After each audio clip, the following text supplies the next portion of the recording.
bien dessiner pour peindre. Le dessin n'est plus trop à la mode, et c'est vrai que c'est quand même un atout de savoir dessiner quand on va peindre un tableau. Mais comment je vais dessiner mon sujet? Je sais même pas faire un cercle ni un trait droit. Eh bien, prends un compas ou prends une règle. S'il existe des outils, il faut les utiliser, n'est-ce pas? Alors voici une petite peinture, une petite scène de pêche avec trois enfants, épuisette à la main. Et pour mettre tout cela en place, eh bien j'ai utilisé un outil moderne qui aide beaucoup de peintres. C'est le vidéoprojecteur. Alors déjà, vous voyez que les personnages sont peints avec beaucoup plus de précision, alors que le fond est à peine suggéré. Alors comment je vais procéder pour obtenir ce résultat? Commençons bien sûr par le dessin. Voici la première étape. Je l'ai obtenue en dessinant avec le pinceau directement sur l'image projetée. Le fond est un mélange d'ombre naturelle, d'ocre jaune et de blanc, et j'ai commencé par mettre en place les tons foncés avec de l'ombre naturelle plus ou moins diluée, puis les tons clairs avec du blanc également plus ou moins dilué. Il faut prendre son temps pour cette étape initiale, car c'est là qu'on va obtenir la justesse des traits et la justesse des formes. Alors je n'ai pas trop détaillé le fond, parce qu'on verra par la suite, mais je pense que je vais rester assez spartiate sur le décor. On ne peut pas aller beaucoup plus loin avec le vidéoprojecteur, il va falloir maintenant affiner l'ébauche des personnages. Pour peindre ces personnages, je vais utiliser aujourd'hui des pinceaux très fins. Un tout petit à bout pointu et un pinceau plat, très petit également. Pourquoi? Parce que c'est avec ça que je vais pouvoir faire des petits détails. Sans aller trop loin non plus, mais je ne pourrais pas le faire avec un pinceau plus gros. Alors maintenant, je vais reprendre ce dessin initial que je vais accentuer, c'est-à-dire que je vais préciser davantage les zones foncées et les zones claires, toujours à l'aide de l'ombre naturelle et du blanc. Alors, ces couleurs ne sont pas utilisées pures, sauf vraiment sur les zones inondées de lumière, comme par exemple le dos de la main ici avec le blanc, ou les zones très foncées avec l'ombre brûlée. Mais la plupart du temps, ça sera des frottis légers pour obtenir la valeur que l'on souhaite. Alors, c'est un moment très intéressant, car c'est vraiment là qu'on réalise le modelé des personnages. Le modelé des personnages en accentuant donc les valeurs par des frottis plus ou moins intenses et en se référant sans cesse à la photographie. Alors, si vous n'êtes pas très à l'aise pour identifier les valeurs sur une photo en couleur, rien ne vous empêche de la transformer en photo noir et blanc. Et ça sera beaucoup plus parlant et beaucoup plus facile.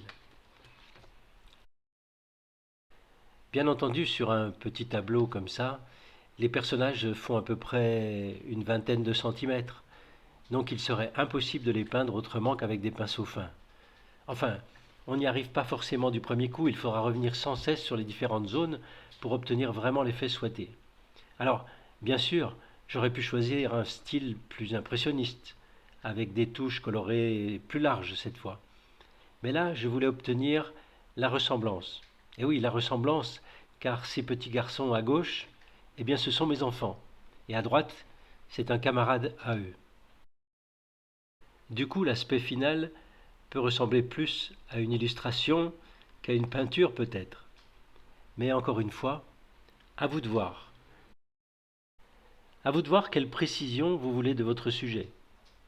Mais la méthode est infaillible.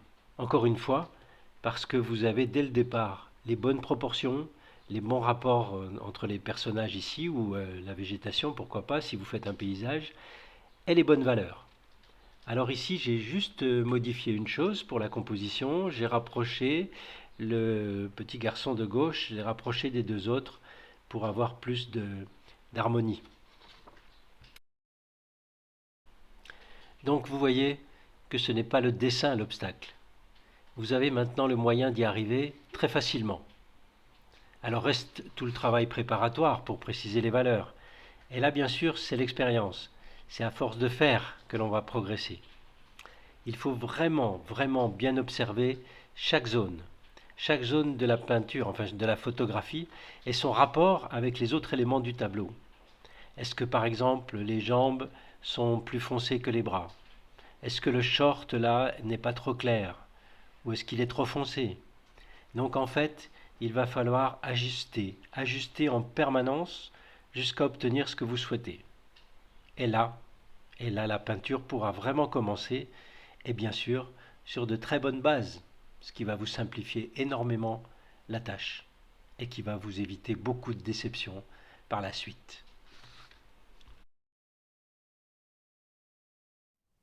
Le dessin, enfin l'ébauche, est maintenant terminé. Vous avez déjà une bonne idée du tableau final. C'est ça le travail préparatoire avant de poser les couleurs. Alors vous m'avez vu intensifier les tons, que ça soit foncé ou que ça soit clair sur les personnages. Pas trop de détails sur le fond, car je vais juste le suggérer, pas le peindre entièrement, un peu à la façon des aquarellistes, avec juste quelques taches colorées. Alors maintenant, à vous de voir jusqu'où aller dans ce dessin. Ça sera fonction du style de peinture que vous allez choisir. Regardez, regardez ces petits portraits, ils ont été réalisés de la même façon. Mais cette fois, je vais les garder tels quels, sans mettre de couleur, parce que ça me semble assez sympathique comme ça. Voilà, maintenant revenons à cette petite scène de pêche, et je vais commencer à mettre les couleurs.